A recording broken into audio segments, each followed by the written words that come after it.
আমার লাইফের মাঝে সব সময় কিচ্ছু না কিচ্ছু প্রবলেম লাগাইলেও থাকে। ইলা লাইফের মাঝে খুব কম সময় গেছে যে সময় কিচ্ছু না কিচ্ছু প্রবলেম আসলো না। ইলা কোন সময় আপনি চিন্তা করিয়া থাকলে ও স্টোরিটা হইনা দেখুকা। একজন গরিব মানুষের একবার একটা গুড়া আসলো, আর গুড়া একদিন বাগ্যা গেছে কি। মানুষের যে সময় এখান হুঁচইন হুন্না কইরা তোমার তো ভাগ্য খুব খারাপ, তোমার একটা গুড়া আসলো একটুও বাগ্যা গেছে কি। এই মানুষে কইলা হয়তো প্রবাবলি কয়দিন পরেও সমান গুড়া আবার ফিরে আইছে, লগে আরো 10টা গুড়া লইয়া আইছে। মানুষ কইলা তোমার ভাগ্য তো যে বালা, তুমি একটা গুড়া হারাইছিলা এখন 10টা পাইছো। এই মানুষ কইলা হয়তো প্রবাবলি ও নয়া গুড়া হলতরে তাইনোর ফুয়ায় ট্রেনিং দেওয়া শুরু করছেন, ইতারে হিকানি শুরু করছেন কিলা ইতার উপরে চড়া যায়। ও সময় তাইনোর ফুয়ায় ফরিয়া ফাও ভাঙ্গিলিছেন। তো গ্রামের মানুষ কইলা তোমার ভাগ্য তো যে বাদ, তোমার ফুয়ায় ফাও ভাঙ্গিলিছে, তোমার এগুতা ফুয়া। এই মানুষ কইলা হয়তো প্রবাবলি। কিছুদিন পরে ই দেশের রাজায় মানুষ পাঠাইছেন প্রত্যেক গ্রামে গ্রামে গিয়া যত ইয়াং ফাইন আছেন এরা লইয়াও আমরা যুদ্ধত যাইতাম।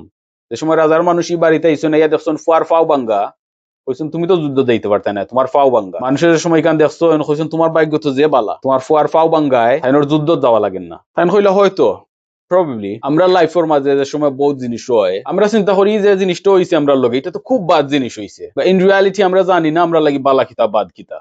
একমাত্র আল্লাহ জানেন আমরা লাগি বালা বাদ কিতা। ডাউন দ্য লাইন বহুত দিন বাদে আমরা যে সময় ফিরিয়া চাই আমরা লাইফের কোনো একটা ট্রমাটিক ইভেন্টের মাঝে যেটা হিসেবে আমরা বুঝছিলাম আমরা লগে খুব বাদ হইছে, বাদে চিন্তা করি জিনোবা ভালো হইছে একটা যেটা হইছে। এটা যদি হইতো না তা আজকে আমি জেলা আসি হইলাম না নে। এই অসুবিধা থেকে এই প্রবলেম থেকে আমি যে লেসন শিখছি একটা শিখলাম না নে। এই প্রবলেমে আমার জেলা স্ট্রং বানাইছে মানুষ হিসাবে, ইলা স্ট্রং আমি হইলাম না নে।